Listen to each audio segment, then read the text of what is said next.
सगळ्यांच्या मनात आहे, तो माझ्या सुद्धा मनात आहे आणि मला आपल्या सगळ्यांच्या माध्यमातून काँग्रेसची जेवढी श्रेष्ठ मंडळी आहे, कारण की काँग्रेसची यासाठी म्हणून राहिलो, राष्ट्रवादी काँग्रेसचे सर्वी जेवढे नेते आहेत, ग्रामीण अध्यक्ष पासून घेऊन तर त्यांचे तालुका प्रमुख, सर्व राष्ट्रवादी पक्ष, शरदचंद्र पवार या पक्षाचे प्रतिनिधी आमच्या सोबत दिवस रात्र फिरतायत, मेहनत घेतायत. पण हे जे मिठाचा खळा आमचे भास्करराव जाधव साहेब जे बोलले होते, ते काँग्रेसकडून सातत्याने जे करण्यात येऊन राहिलं आहे, ते मला वाटते कुठेतरी थांबायला पाहिजे. आणि आपल्या माध्यमातून सुद्धा मी ही विनंती करू इच्छितो की बाबा या सगळ्या गोष्टींना आज आपण 4 तारखेपर्यंत नाही केला, आज 11 तारीख आली, उद्या मतदानाची तारीख जवळ येऊन राहिली आहे, तर कुठेतरी आपण हा प्रश्न एकत्रित सोडवला पाहिजे, ही आमची सुद्धा मनापासून इच्छा आहे.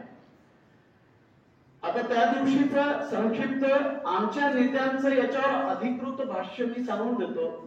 भास्करराव जाधव हे बोलले की जर एखादा माणूस इतकाच प्रिय होता बंडखोर, तर काँग्रेसच्या कोट्यात सुद्धा 3 जागा गेल्या होत्या, त्यापैकी कोणतंही एक मतदारसंघ त्यांना देता आलं असतं. म्हणजे आपलं पहिले घेऊन घ्या, त्यानंतर इतर मतदारसंघाची चाचपणी करा आणि तिथे काय काय करता येतं ते सगळं आपल्या मनाने एक वेगळं, म्हणजे एक पक्षाचं विचारधारा वगैरे सगळी सोडून एक वेगळंच आपलं समीकरण राबवायचं, असं काहीतरी मला इथे षडयंत्र दिसतोय.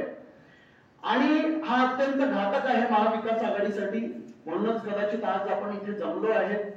मला वाटतं हा जो एक प्रयास मला जो दिसतोय, वैयक्तिक लेवलवर मी बोलतोय की काही नेते काँग्रेसचे अशा प्रकारे आपलं नागपूर ग्रामीणचं मी बोलतोय, काँग्रेस जेव्हा मी बोलून राहिलो मी नागपूर ग्रामीण बद्दल बोलतोय, कारण की इतर जागेवर आघाडी अत्यंत सुरळीत आणि चांगल्या पद्धतीने सुरू आहे आणि आम्ही बहुमताने जिंकणार सुद्धा आहोत. आता मला असं वाटून राहिलं की ज्यावेळी वाटाघाटा झाला तर 100 कदाचित 90 जागा आल्या, त्या जेव्हा आपापल्या हिश्श्यात आल्या तोपर्यंत फायटिंग असते. हेच आम्ही गेल्या 20-30 वर्षाच्या राजकारणात जेव्हा आम्ही मित्र पक्षांसोबत निवडणुका लढवल्या तेव्हा आम्ही असं पाहिलंय.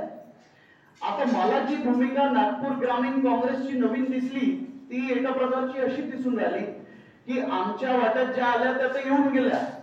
आता आम्ही ज्या विरोधक म्हणजे ज्या आमच्या मित्र पक्षांच्या ज्या कोट्यात जागा गेल्या त्यांची स्क्रीनिंग कमिटी त्यांनीच लावली आहे की कोणता उमेदवार कुठे पुढेल, कोणता उमेदवार कुठे कमी पडेल आणि तो नाही पुरला तर आमच्याकडे काय उपाय आहे.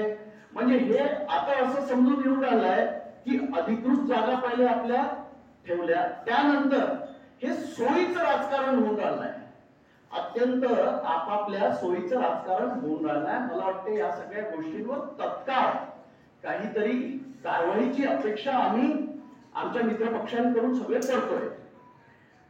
आणि मतदानात मला वाटते आम्ही जवळजवळ 100 जागा 96 जागा लढवतोय. सगळी नेते मंडळी जी आहेत ती आपापल्या मतदारसंघात स्वतः निवडणूक लढवती आहे किंवा कोणाच्या ना कोणाच्या प्रचाराला आहे. म्हणून आम्ही असा विचार केला की जरी आम्ही छोटे कार्यकर्ते असू तरी आपलं मत मांडण्यासाठी आपल्या समोर आपण आले पाहिजे आणि त्या अनुषंगाने आम्ही आज इथे सगळे उपस्थित आहोत.